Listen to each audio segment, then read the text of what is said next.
Welcome to Rising Tide Startups, where we chat with startup founders and solopreneurs just like you from all over the globe. During our chat today, picture yourself starting your own startup journey. If our guests can do it, you can too.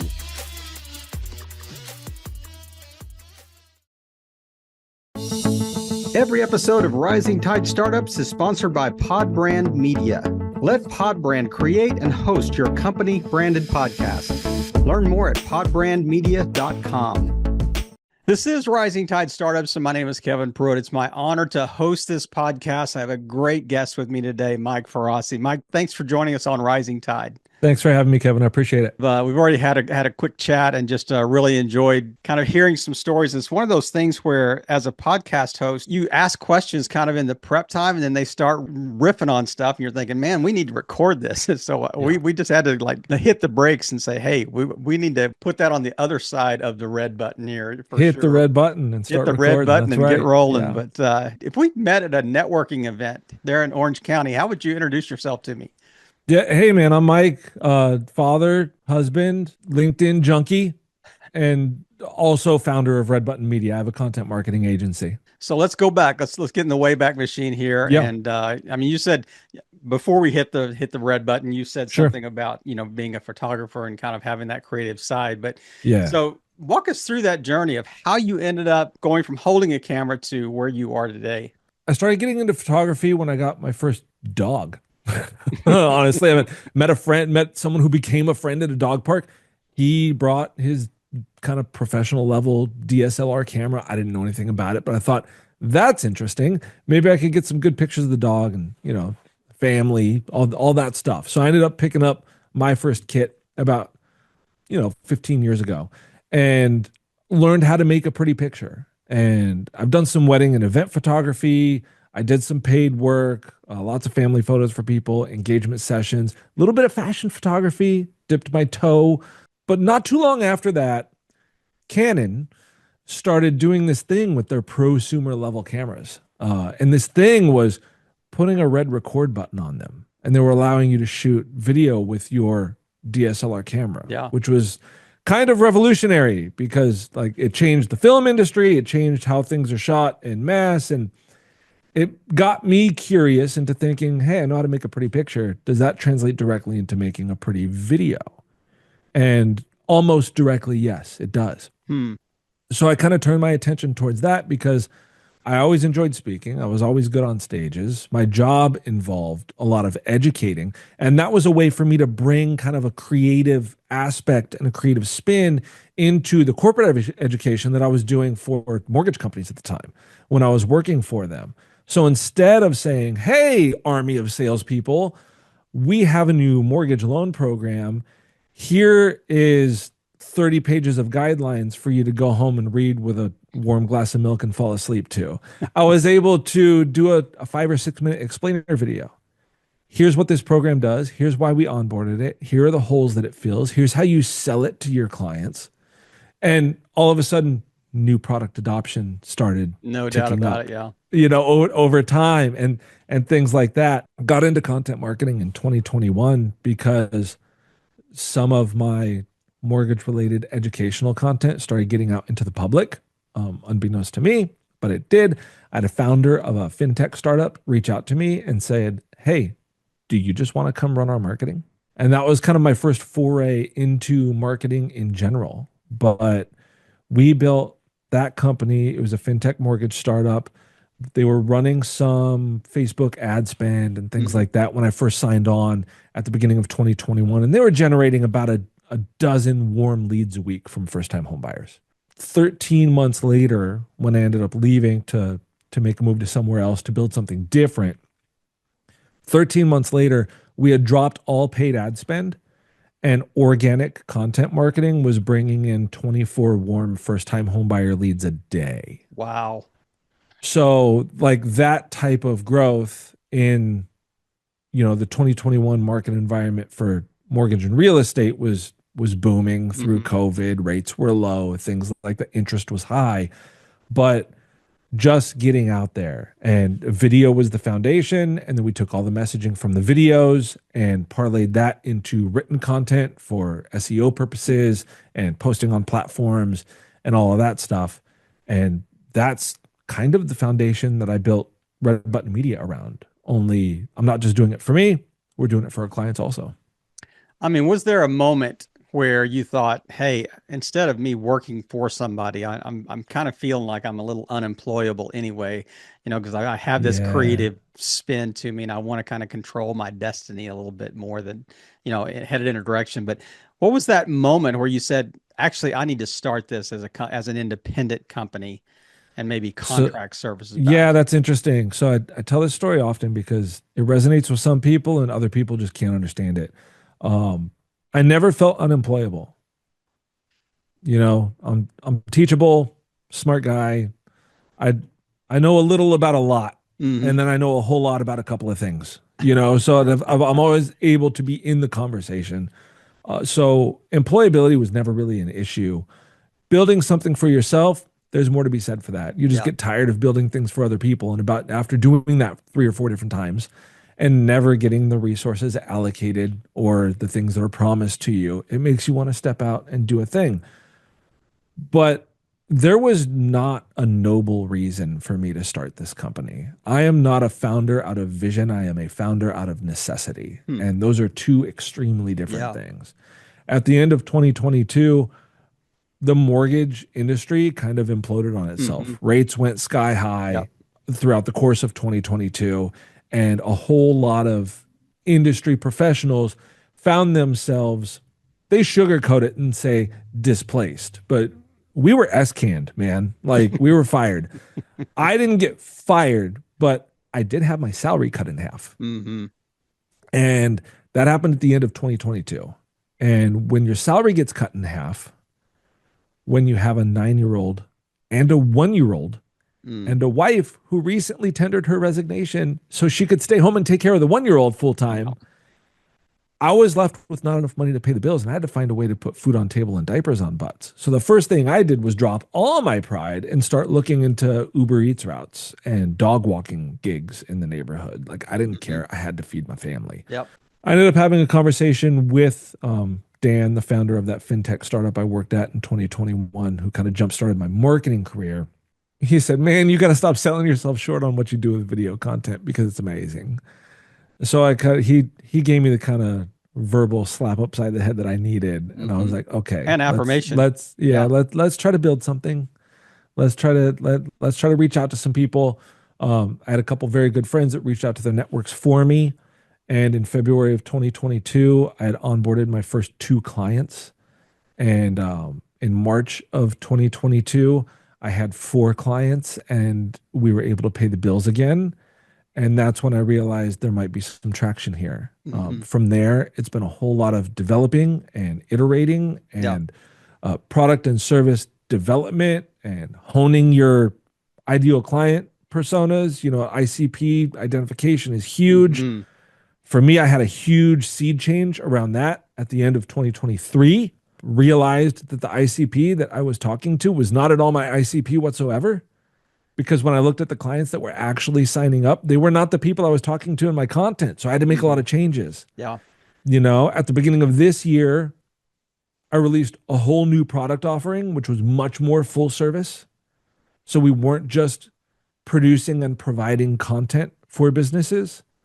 We were not just doing the strategy and production that we had always done, but we had also expanded just from video into copywriting services and into social media management services, posting on your behalf so you Hmm. don't have to.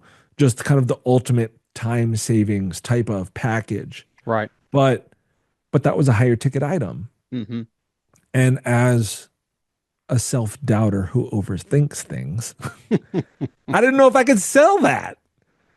But I have a few very good contacts and connections and clients who've turned into friends who are happy to be a sounding board for me. And when I kept talking to them about all this stuff, all these people who were smarter than me kept telling me, you got to offer more and also charge a little bit more because you're worth more and you're the only one who doesn't see it.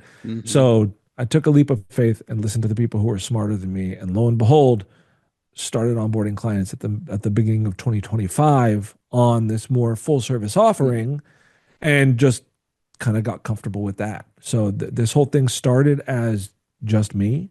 Now I have a nice little fulfillment team. Just onboarded my first brand ambassador to help me scale and grow some revenue and bring on some more things. And like it's standard progression, and that's kind of the story. But at the end of the day, I'm not wired to go out and raise capital and have a board to update and seek an IPO and look for $1 billion exit. Like, that's not what this is. This is a family owned and family run business to put food on the table for said family. And if it grows into something bigger, great. But for now, we're comfortable, and I'm very happy with the way that things are going. Hopefully that arrow keeps trending in the right direction. Looking at your content, I mean, a lot of that is really still focused kind of in the mortgage space, or it seems to be. It's difficult with mortgage stuff. So I describe myself as a horizontal offering, right? So I look at graphs. I'm a geek, right? So I look at graphs as and offerings kind of on a graph basis, and a vertical offering would be, I do all of these things, but for one subset of people or businesses. What I do, we provide content systems, right? You get your video content, your written content, you're posting everywhere, you're visible. If you want it to be blogs or social media posts or whatever it is, we handle it for you. Growing a YouTube channel, if it's more LinkedIn or Instagram forward, that every client is different. The priorities are going to be different based on the client. But we develop a content system for you so you don't have to hire all that staff and hire that team. And all you really have to do is show up for an hour a month for a coached recording session with myself. And we turn out a whole month worth of content for you. That is something that is not industry specific. That's by definition industry agnostic. Right. So we do content systems. We do strategic content systems for targeted revenue generating audiences on behalf of startups and SMBs. That's the thing that we do horizontally across all industries. It just so happens that I worked in mortgage for 20 years before I got into this, so that's where all my contacts are. Yeah, that's well, you know, so that's where the clientele is coming from right now. And the reason that all the clientele is coming from there right now is because I've basically proven concept with these content systems, because that's how I built my business. I launched and post a brand new fresh video every single day for 500 days in a row on LinkedIn. That built my business. I have never done outreach. The only business that I have has come from warm inbound on LinkedIn and referrals from clients. That's the only thing that's ever happened in order to onboard a client to the company. What do you say to folks when they look at it and they think, oh my gosh, $1,500 a month or $2,000 a month or whatever is the magic pricing structure that says, they say, this is just for like short video clips. I mean, that seems extremely high or something like, that's, how do you respond to the race to the bottom, people trying to say, I don't want to spend that kind of money on these video clips. And you think, you really don't understand the offering, my response is, here's the cheaper company, go talk to them. Like, I'm not here to justify my pricing. Yep. If you understand the offering, you understand the offering. If you have questions, I'm happy to answer them. Yep.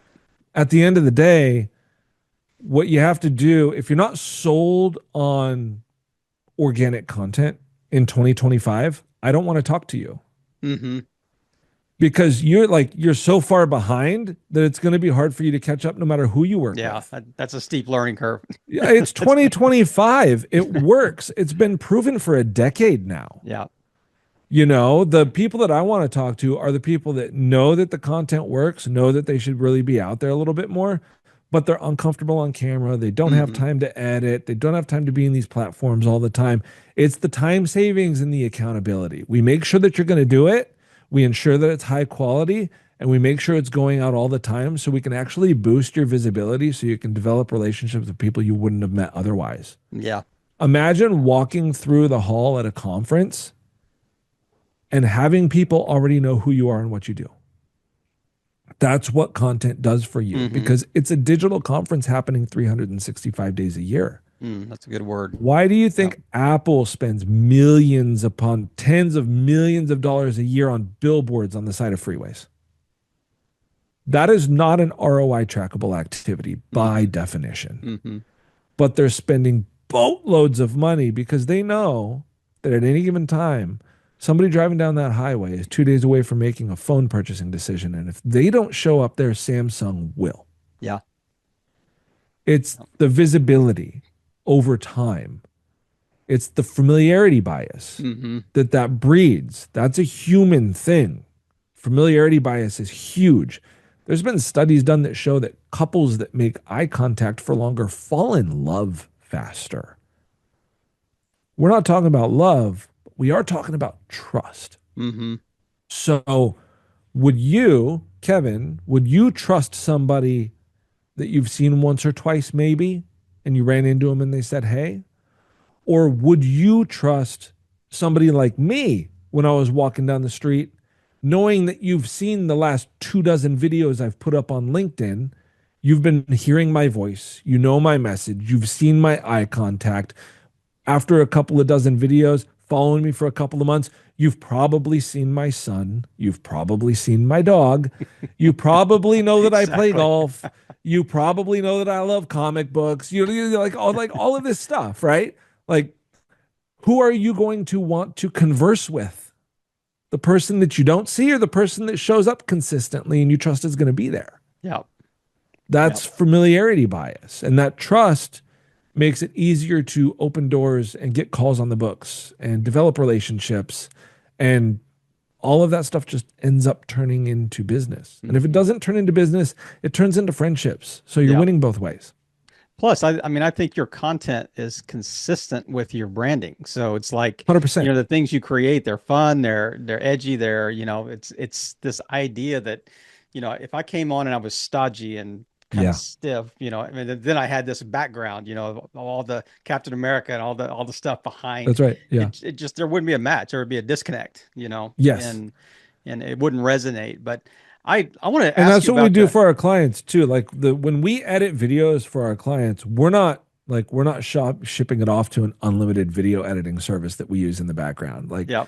these are editors that we have on staff, and we use your colors, your fonts, your Hmm. logos. If you need disclaimers on there, again, we work a lot with mortgage companies. That is a heavily, a Regulated, heavily yeah. regulated Hmm. industry, right? So there's, depending on the legal department of the company, sometimes there's a page of fine print that has to show up for 5 seconds at the end of the video. Sometimes it's just a little licensing number tag at the bottom. Like, Hmm.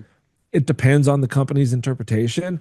But the good thing is that if you are in a heavily regulated industry, when you start working for us, the first thing that I require of you is a list of no-go topics and terms from your legal and compliance department. Hmm. Because all this video content you're making, I'm there with you. I'm coaching you through it. So I get to make sure that not only are you making good eye contact, not only do you not get stuck with prayer hands, like or diamond hands. You see weird stuff because people don't know what to do with these things when they're on video sometimes.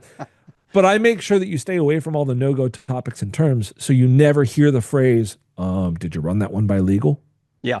It's the worst, Yeah. man. I love it. It is so true. That's so Yeah, true, and especially by industry. But that it's a great segue to what I wanted to ask you, because you mentioned that you kind of have a horizontal offering, yeah. that is kind of agnostic, industry agnostic. But would you, I mean, from what you've seen, because such an interesting question on so many times that I talked to founders, and the whole idea about niching down. Yes, You got to yes. niche down. You got to really drill down on who your ICP is, and Correct. what would you say? I mean, you may be in a little bit of a unique environment because Hmm. it's almost like you started narrow and broadened as you grew versus the other way around. But um, what would you say, just in general, from somebody wanting to start? Where is that happy balance? What do they need to be looking for, as far as you can't be everything to everyone, Correct. So how do you kind of maneuver that, or kind of navigate that? You have multiple target audience personas. So when we work with clients and we're working through strategy, we don't talk about ICP. We talk about TVP. It's target viewer persona. So given your industry and your company, so my ICP is founders and executives at startups and SMBs of service-based businesses. Now, we do some good work with some tech-based companies, but the tech isn't like a pretty app on your phone. Like we have one of those clients. He was actually our first client. And we do good work with them. He's become a very good friend. But that's not the majority of what we do. The majority of what we do is, the talking head thought leadership style content that tells a story and gets your message out about an offering that's otherwise invisible. Like you could have a great tech product, but if all you're doing is enhancing and integrating with a company's existing CRM or tech stack, you don't really have anything pretty to show off to them. Yeah. So we need to get the messaging and the results out there the right way. If you're in lending or insurance, like these are not sexy things. Right. They are necessary. But because they're necessary, everybody needs them and not enough people are educated on them. So like these are the types of things that we help get the word out about for our clients. When we are working through strategy with a client, we're trying to identify their target viewer personas. And it's not always client focused. Some people are looking to recruit and hire. You're going to speak to those people in wildly different contexts than you would a customer. Yep. Some people are looking to develop relationships with referral sources. So it's more of a B2B conversation, even though the end user is B2C. Yep. In that conversation. But in the content, we're focusing on B2B messaging. So we can go B2B to C. And then sometimes you are looking to connect with clients. But if you're looking to connect with clients, again, you got to break those out into subsets. If I'm working with a mortgage loan originator, you're going to talk to an investor with 10 properties in their portfolio. You're going to talk to them very differently than you would a first-time home buyer. Yeah, for sure. And every industry has these things. If you're talking to an insurance broker, they're going to speak to somebody about life insurance and car insurance much differently. They're going to speak to somebody about car insurance differently, whether or not they're a homeowner or a renter. You know what I mean? Like there's a lot of different things. So when you're creating your content, don't try to create each piece of content for all the people you serve. Have target viewer personas and create specific pieces of content for each target viewer. Because if you have one topic, but 5 target viewers that could apply to, that's not one piece of content, that's 5 pieces of content. Yeah. And that's how you can scale the content production and the volume of it in order to fill out a posting calendar and show up more consistently. Because you're not making one video that's kind of for everybody, which at the end of the day resonates with no one because you're not speaking to anyone directly. And now you have, instead of one 3-minute long video where you're talking to all these people, you have 5 40-second long videos, and each one of them hits and resonates and speaks directly to the person you're trying to. So it's a much more effective way to go. So how do you do, I mean, let's forget your clients.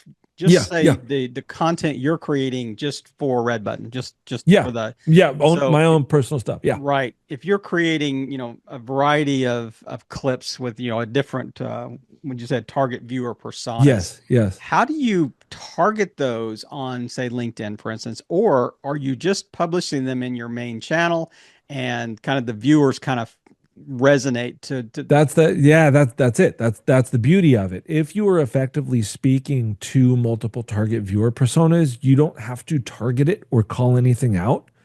You're already identifying problem sets that these specific people have. That's going to grab the attention of those people. And to the people who don't fall into that target viewer kind of bucket, it's not going to resonate with them. And they're going to scroll past you. And that's okay, because I'll see them tomorrow. Yeah. If the message if delivered properly, and this is why we do, I call them guided content sessions, but we're live coaching people through making their video content. This is why we do this, because so many people get on camera and just start to sell, and they act like they're standing on a stage and presenting to a captive audience, right? This is not a captive audience. This is one person in front of a screen who will scroll past you as fast as you can possibly imagine if you're not absolutely fascinating and speaking directly to them. Yep. This messaging needs to be tight. It needs to be dialed. You cannot tease something and then lead up to a crescendo and end with a bang. They're not going to stick around for that long. They're not going to feel bad about walking out in the middle of your sentence or taking a call in the middle of your talk like they would if they were a captive audience in a room, if you were on the stage in front of them. This is digital, so you need to lead with the value really fast, really quickly. And that's the type of stuff that we coach people through to make sure that that messaging is efficient and effective. You're leading with value, and then you're giving context to it. And then you're earning your kind of call to action at the end, right? Okay, you're still here. Now I'm going to ask you to reach out. I'm going to let you know that I'm available, all of that stuff. So if you have a effective flow in your messaging, all you have to do is post it, and your viewers will self-qualify themselves to what you're talking about. You don't have to, and it's even, you don't have to do any heavy lifting to tell people who this is for.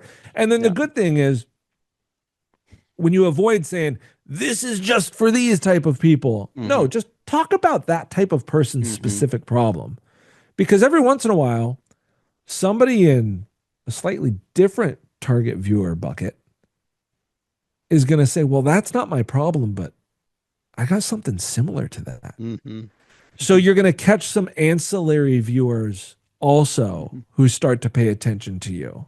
Or they didn't know they had that problem. That's right. That actually resonates. That's right. I didn't think that was I thought I had this problem, Exactly. over here. But I think I saw a video somewhere where there was a 1-year-old that refused to say that something about they had the attention span of a goldfish.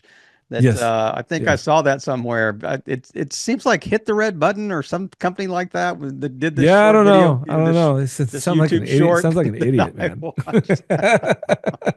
He just kind of sat there in his stroller looking at you like, no, I'm not going to say it. Yeah, that's right. That's my you got 8 guy. seconds to capture my attention, and I'm a little guy, and it's probably less than 8 seconds. Honestly, it's probably 3 to 5 seconds. Yeah. But at the end of the day, the thing that means the most is consistency. Like actually showing up. Yep. People like you as a human being, you will always show up for the people who show up for you. It's no different digitally. And there's this weird thing with the human brain in that it's not wired to really acknowledge whether or not you see somebody in person. Like 2 days from now, I'm just going to know I talked to Kevin today. All you're going to know is you got to sit down with Mike. That's it. That's how it resonates to us. So if people are seeing your face and they're making eye contact with you, it's 99% as effective as an in-person meeting. The only thing is that, you're not going to waste $5 on buying me a cup of bad coffee somewhere. But I do that if I was out there. and we don't have to get in our cars and go somewhere. Like it happens quick. It happens at our convenience. And the good thing about posting consistent content, again, we talked about this before we started recording, right? Like I launched my business by posting a brand new video every single day on LinkedIn for 500 days in a row. Wow. Yeah. That's how that's what built this thing for me. I've never done outreach, nothing cold, only warm inbound, period. Warm inbound and referrals. Like that's it. And like, I am proof that this works, and I'm not the only person out there proving it every single day. The only reason that people aren't showing up who want to show up is because it takes too much time, or because there's some fear of judgment. Mm. you know? Yeah. So regardless of whether or not you're afraid or you can't put your ego down and just be a human being for 2 seconds, you know what I mean? Like stuff like that, like whatever the reason is, or if it's just because like there are ways to save the time, right? It's the standard time money equation. Like it's Right. either going to take time or it's going to take money or it's going to take a small combination of the two, somewhere in the middle. But if you want to do it and you do it, it will help, period. Because this is humans connecting with humans and it's built into our DNA. Mm. Even if you don't catch somebody's attention in that 3 seconds, 5 seconds, 8 seconds, whatever it is, do you know what happens? They see your face as they scroll past you. Mm. That's a micro impression that's baked into their brain, whether they know it or not. It's the difference between walking into your local coffee house and having a stranger come up and say, "Hey, how's it going? Can I ask you a question right quick?" Or the person walking up to you who you've seen in that coffee house Mm-hmm. a dozen times before, but you've never interacted with. It's always been across the room. You notice them at the counter. Those are micro impressions. Yeah. You're not listening to them. You have no idea what they're about. You don't know their name. You don't know what they do. You don't know anything about them, but you know they exist more than the stranger. Mm. And you're going to be more willing to converse and have a little chat with that person. Mm. That's the familiarity bias. Yeah. That is baked into us as human beings. So even if people aren't watching all of your content, showing up for a half a second, Mm-hmm. man, that does wonders for you in the long run. Plant a seed. No doubt about it. 100%. One of the best things that I ever heard from one of my clients, because I commonly do this every 3 or 4 months, I'll ask a client, "Hey, did you have any recent wins? What are is there anything that you wish I could do for you, like an offering that we don't have that you wish, oh man, I wish Mike could do this too?" Or what are the valuable things that you're getting from this? And I conducted this little mini interview at the end of all my client content sessions in December. So I'm like, okay, what are my value props coming into 2025? They're going to know better than I do, Mm-hmm. so I'm going to ask the people who use my services because they find all the value in the world there. Where's the value? And one in particular, Ethan, shout out to Ethan if he's watching this. He said, there's been deals, there's been clients, there's been contracts, but since I've started working with you, I haven't had a cold conversation. Wow. And like my jaw hit the floor. I was like, hold on, expand, please. He said, no, like when I hop on a Zoom with somebody, or when I'm walking through a conference, or even when I'm at a family gathering, colleagues, potential clients, current clients, friends, family, everybody seems to already know who I am and what I do. And that's never happened before. And he's posting Monday, Wednesday, Friday only on LinkedIn. Mm. Like, this is not some sort of a 3 pieces of content per day on all the social media platforms you can possibly imagine type of strategy. This is a very intentional B2B minded person who has a kind of an AI driven tech product that helps sales organizations more intelligently assign leads to sales agents. Mm. Right. And like it's a very specific niche thing, but he does it very well. And since we started doing this together about a year ago now, people that he talks to just know who he is and what he does. And also, they now know that he's a lacrosse coach.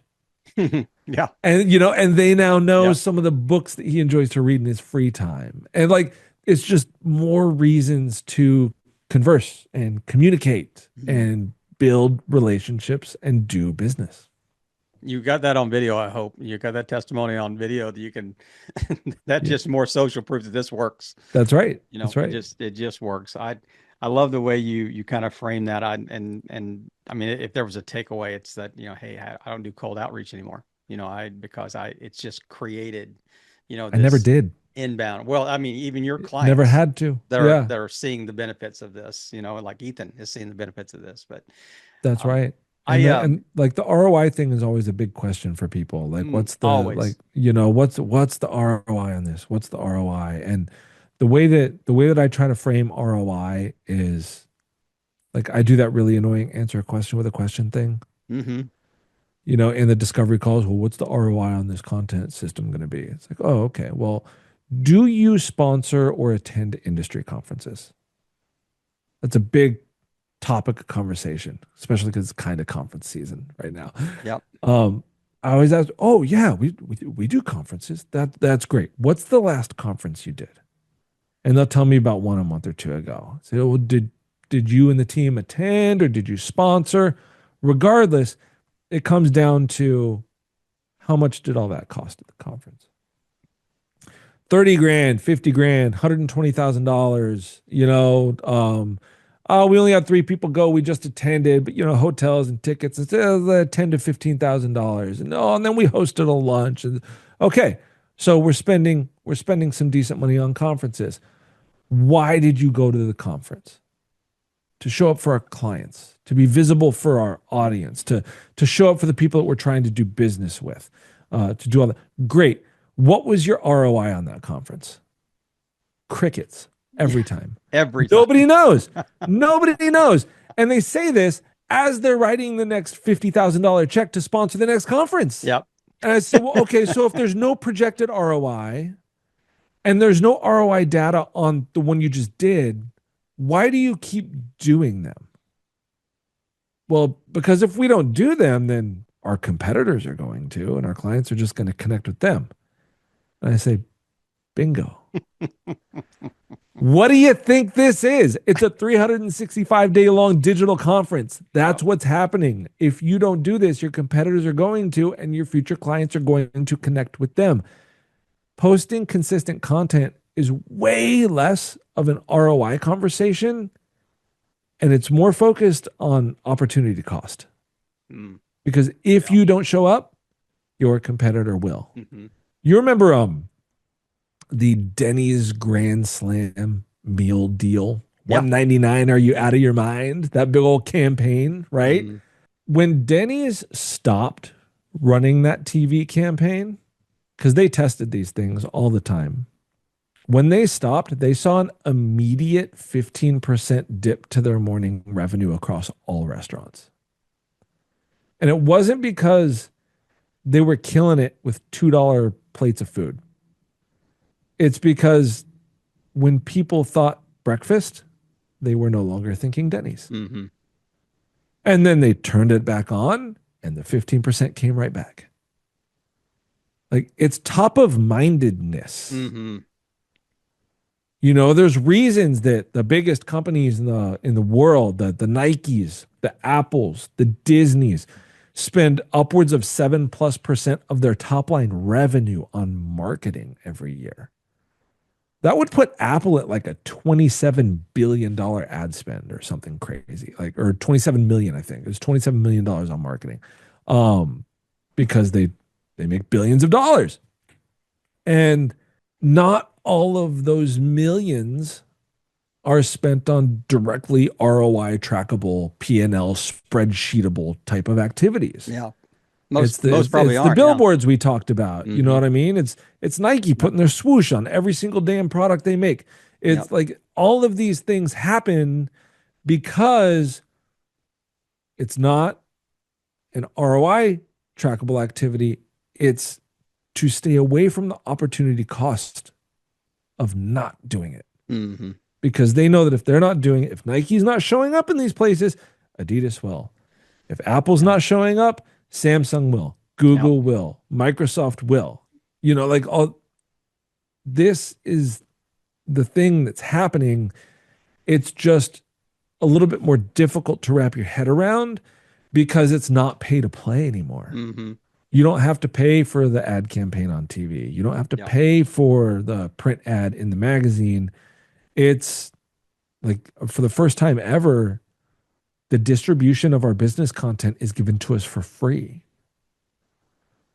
And the way to kind of combat the influx of content that we've seen because the distribution is free, the only way really to combat that is to create at a high enough volume that you're putting out enough messaging to where you're able to find the things that hit and the things that don't. Mm-hmm. And now here's a quick word from one of our new sponsors on Rising Tide Startups. Every episode of Rising Tide Startups is sponsored by Pod Brand Media. So you started your own company or branded podcast, and now it's fading. Let Pod Brand give it new life. Check out podbrandmedia.com to learn more. As you were talking about the opportunity cost, it was almost like that. Yeah. I wanted to add the opportunity cost of irrelevancy. That's right. That is like, if you don't do it, your competitors will. It's 100%. And there are so many things that you mentioned, so many takeaways that in just a short period of time here, Mike. Man, I'm just so grateful you've taken time today just to share. It was my pleasure, man. Thank you. We can, man, we're gonna circle back again another 12 months and put the part B on this podcast interview, because there's so many other things we could cover. But Absolutely. Is there anything that we haven't touched on? You just kind of want to wrap a nice, neat bow around it, and just leave our listeners with something, but also leave them with the idea that here's where you can find out more about Red Button and the work we do, and if you want to reach out about these services. If you want to find out more about Red Button Media, head over to hittheredbutton.com. Reach out to me through there, or connect with me on LinkedIn. That's my digital home. That's where I'm posting the majority of my content. Would love to see you over on the platform there. Always open for a discussion, a DM. That's how you got a hold of him. Absolutely, yeah. Right? I will tell you, he's responsive. And I will leave you with this, because this is Rising Tide podcast. We're talking about startups here, right? Recently was watching a podcast with Gary Vee, one of my favorite creators, and he said that to find the next thing, the new thing, the next thing to try that's absolutely going to work for your company, you got to focus on finding things that have happened but haven't happened yet. And this resonated with me a lot.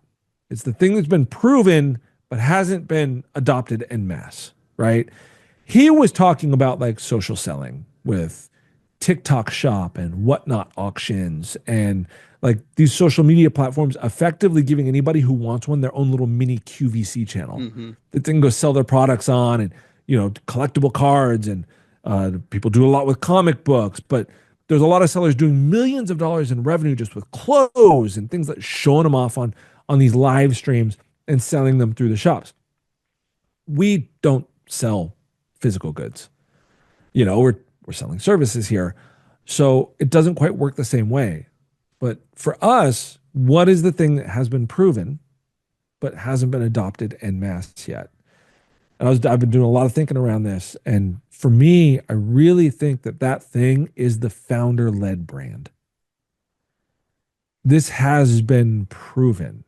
You look at, like, political climate aside, look at how Elon has built Tesla. Mm-hmm. He's personally out there posting content, like it or not. It generates raving fans. You look at, I don't want to talk about President Trump, but Donald Trump, like 20 years ago, back when he was developing a TV show around firing people and going on Howard Stern and doing it, like, this is a founder-led brand. You got Gary Vaynerchuk with VaynerMedia, Alex Hormozy. He's effectively doing this. You had George Zimmer with Men's Warehouse. You're going to like the way you look. These were founder-led brands. Steve Jobs did a lot of that when he was still with us and with Apple. It has been proven, not just for years, but for decades, that these founder-led brands resonate with people. And the reason it resonates with people is because people relate to people. Humans are looking for human connections and human interactions. And from what I see out there, the vast minority of founders are actually willing to put their face to their offering. And that's really interesting to me, because if you're proud of it, like, wouldn't you want to get out there and start talking about it more? But again, there's fear of judgment, there's fear of perception. Oh, what will the board think about this? And oh, what about this thing? And oh, I don't need it. Maybe they're too good for it. You turn your nose up a little bit, whatever. Or you just don't have the time. You don't have the time. You don't have you're not able to stay consistent. You're not sure quite what to say. You have your kind of startup manifesto. You have your mission statements. You have all of that stuff. But when it comes down to breaking it into daily messaging, like what the heck do we talk about all the time?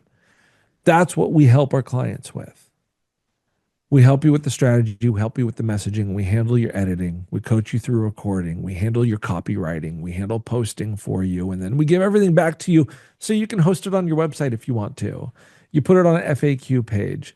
You build email campaigns around it. You use it for internal communications and education. There's all sorts of things that you can do with video content. You save a few of them to your phone so you can text them out to people once in a while. One-to-one video communications. Like this stuff isn't just living as a social media post. This is a means of communication, and it's a more effective means of communication because everybody knows that making a video takes a little bit more effort than typing a text message, which is why everybody who receives a video from you is going to feel more special than if they received a text message. And also, your open rates are going to skyrocket with stuff like that, especially in DMs, Sure. No doubt. 100%. There's no doubt about it. The founder-led brand is the thing that has happened but hasn't happened yet. And if anybody out there is trying to build a thing and you're not kind of putting your, I don't know, think of your face as your signature, right? Like putting your face, your voice, your persona to something publicly is kind of the same vote of confidence as being a man of your word and agreeing with a handshake kind of used to be. This is the digital version of that. So if you're not doing that, do it, because that's the arbitrage opportunity right now. And I don't want to get into the whole people do business with people, not businesses, because there's arguments to be had on both sides. But I can say that a strong business that is backed by a relatable person that people resonate with is always going to do better than a business that is only kind of presented as a solution to a problem. Man, what a way to wrap us up today. I'm glad that I asked that last question, just kind of step, because that is so true. And I think Gary Vee is often on the cutting edge of where we're headed. He's like Gretzky, he's skating to where the puck's going to be. It's interesting, like with people like that, like he's not doing anything special. He's just paying attention. Yeah. That's the two things, right? He's paying attention and he's willing to change his mind and pivot. Like if you do those two things, you're ahead of 95% of people. Yeah. Man, Mike, thank you so much. Thanks for taking time just to share the story of the hit the red button with us, and just your personal story, your personal brand, your founder led movement as well around this whole space. But really just adding to the story of our podcast and just really helping all boats rise in a rising tide. That's right. Mike, thanks again. Have a great weekend. Thanks, Kevin. Take care.